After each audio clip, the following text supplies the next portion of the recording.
shadow kasi, ang pinagkaiba ni shadow tsaka kay Izanagi is this, diba? If meron kang shadow, you are advised to open at level 5. Tapos may mga low risk, high risk pairs.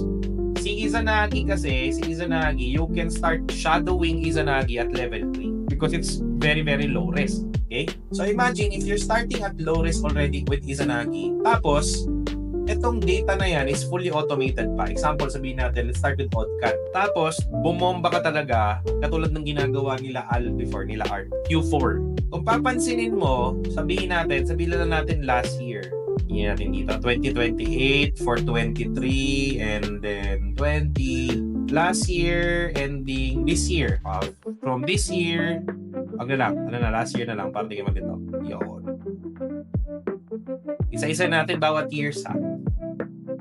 So overall, kung papansinin natin yung data, look at the level 3, level 2, at level 6.